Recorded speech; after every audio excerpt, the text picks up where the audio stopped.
మీడియాతో మాట్లాడుతున్నారు. లైవ్ లో చూద్దాం. పరిపాలనలో రాష్ట్రం సుభిక్షంగా ఉంది. వారి వెనుక నాలాంటి వ్యక్తులు కూడా వారికి చేదోడు వాదోడుగా ఉండవలసినటువంటి సమయం వచ్చింది. కాబట్టి నేను ఇంతవరకు చాలా సమయాన్ని అర్హత లేని వ్యక్తుల పార్టీలో ఉండి నా టైం కూడా నేను వృధా చేసుకోవడం జరిగింది.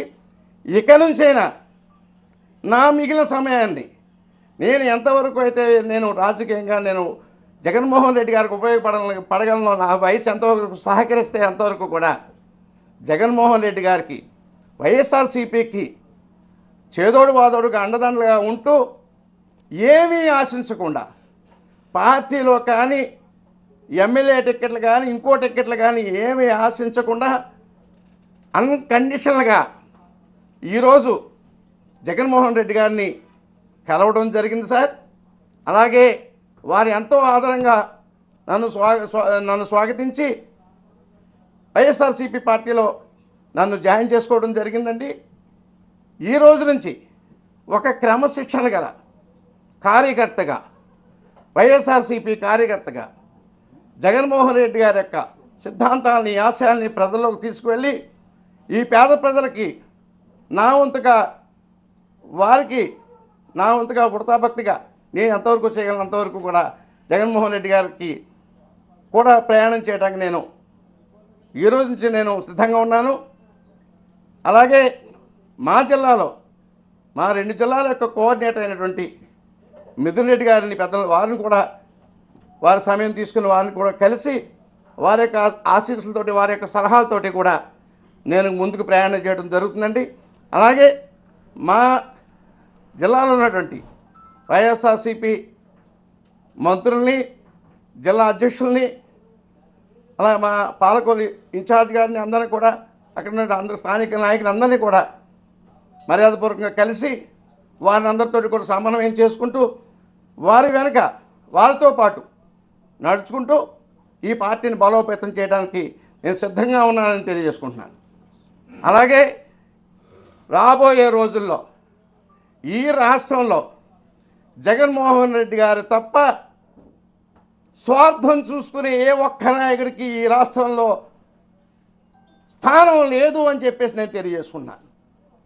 వారి యొక్క పర్సనల్ ఎజెండాల కోసం, వారినో వాళ్ళ పిల్లలను ముఖ్యమంత్రులు చేయడం కోసం మాత్రమే తప్ప ఈ రాష్ట్రంలో బడుగు బలహీన వర్గాల వారికి అలాగే పేదలందరికీ కూడా ఏమాత్రం కూడా ఉపయోగపడకుండా వ్యక్తిగత శ్రేయస్సు కోసం, వ్యక్తిగత పదవుల కోసం, వ్యక్తిగత లబ్ధి కోసం పార్టీలు నడుపుతున్న వ్యక్తుల్ని ఈ రాష్ట్రం నుంచి ప్రారంభవలసినటువంటి అవసరం కూడా ఎంత ఉందని చెప్పి నేను తెలియజేసుకుంటున్నాను. ఈ కార్యక్రమంలో నాకు సహకరించినటువంటి మిత్రులు దేవేంద్ర గారికి ప్రత్యేకంగా ధన్యవాదాలు తెలియజేసుకుంటూ మరొక్కసారి వైఎస్ఆర్సీపీ పార్టీలో నాకు స్థానం కల్పించి నన్ను ముందుకు నడవమని చెప్పేసి ఆజ్ఞాపించినటువంటి వైఎస్ జగన్మోహన్ రెడ్డి గారికి ప్రత్యేకంగా ధన్యవాదాలు తెలియజేసుకుంటూ జై వైఎస్ఆర్సీపీ, జై జగన్మోహన్ రెడ్డి గారు. Thank you. సార్ జోగయ్య గారు ఇప్పటికే జనసేన పార్టీకి అనేక సలహాలు ఇచ్చి విసుకుపోయారు. సో మీరు వైఎస్ఆర్ కాంగ్రెస్ పార్టీలో చేరారు. ఆయన ప్రయాణం కూడా వైఎస్ఆర్ కాంగ్రెస్ పార్టీలో ఉంటుందా? మా నాన్నగారు 2009లోనే ఆయన ప్రజారాజ్యం పార్టీ ఎలక్షన్స్ అయిపోయిన తర్వాత ఆయన పూర్తిగా రాజకీయాల నుంచి విరమించుకోవడం జరిగిందండి. ఆ రోజు ఆయన పూర్తిగా రాజకీయాల నుంచి, ప్రత్యక్ష రాజకీయాల నుంచి విరమించుకుంటూ కేవలం ఎవరికైనా సలహాదారు కిందో లేకపోతే విశ్లేషణ కిందో మాత్రమే నేను కొనసాగుతానని చెప్పడం జరిగిందండి. ఈరోజు ఆయనకి 88 సంవత్సరాల వయసు. ఇదో కేవలం మంచి పార్టీ పెట్టాడు, ఈ పార్టీని మంచిగా నడుపుతాడని చెప్పేసి ఒక ఆశతోటి 80% ఉన్నటువంటి బడుగు బలహీన వర్గాలకి న్యాయం జరుగుతుందని ఉద్దేశంతో ఇంతవరకు ఆయన చేయడం జరిగిందండి. ఇక ముందు మరి ఆ వారి యొక్క ప్రయాణం ఎలా ఉంటుందో, ఇది ఏంటంటే ఇది నాది రాజకీయ ప్రయాణం, ఆయనది రాజకీయ ప్రయాణం కాకుండా ఆయన ఒక విశ్లేషకుడిగా ఆయన అభిప్రాయం వారిది, నా అభిప్రాయం రాజకీయంగా నేను జగన్మోహన్ రెడ్డి గారితో ప్రయాణం చేయడానికి సిద్ధంగా ఉన్నాను. సార్, నిన్నటి వరకు జనసేనలో ఉన్నారు. నిన్నటి వరకు జనసేన ఉన్నారు. వైఎస్ఆర్ కాంగ్రెస్ పార్టీలోకి వచ్చారు. సో ముఖ్యమంత్రి జగన్మోహన్ రెడ్డి ఏ నిర్ణయం తీసుకున్నా వైసీపీ కార్యకర్తలు ఆయన నాయకులు అండగా ఉన్నారు, మద్దతు తెలుపుతా ఉన్నారు. నేను మాట్లాడుతుంటే నా నిర్ణయాలు ఎందుకు ప్రశ్నిస్తున్నారు జన సైనికులు కావచ్చు, జనసేన నేతలు వార్నింగ్ ఇస్తున్నారు పవన్ కళ్యాణ్. అవును సార్, నేను చెప్పేది అదేనండి. ఇది ప్రజాస్వామ్య దేశం, ఇది ప్రైవేట్ లిమిటెడ్ కంపెనీ కాదు.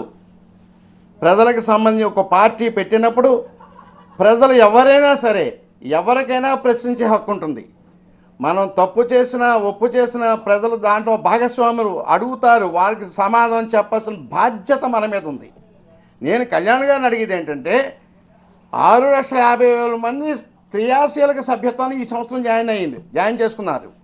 ఒక్కొక్కడు 500 రూపాయలు చొప్పున కట్టి క్రియాశీలక సభ్యత్వం జాయిన్ అయినటువంటి ఏ వ్యక్తికైనా సరే ప్రశ్నించే హక్కు ఖచ్చితంగా ఉంటుంది. దానికి సమాధానం చెప్పాల్సిన బాధ్యత కూడా మీ మీద ఉంటుందని చెప్పేసి నాకు సలహాలు ఇచ్చేవాళ్ళు వద్దు, నన్ను క్వశ్చన్ చేసేవాళ్ళు వద్దు. అంటే పార్టీని మూసేసి ఇంట్లో కూర్చొని మిమ్మల్ని ఎవరో క్వశ్చన్ చేయరు. పార్టీ ఉన్నంత వరకు మీరు చేసే ప్రతి తప్పుడు పని కూడా, తప్పుడు నిర్ణయాన్ని కూడా ప్రశ్నిస్తానే ఉంటారు. ప్రశ్నించే హక్కు ప్రతి వ్యక్తికి ఉంటుందని చెప్పి తెలియజేసుకుంటున్నాను.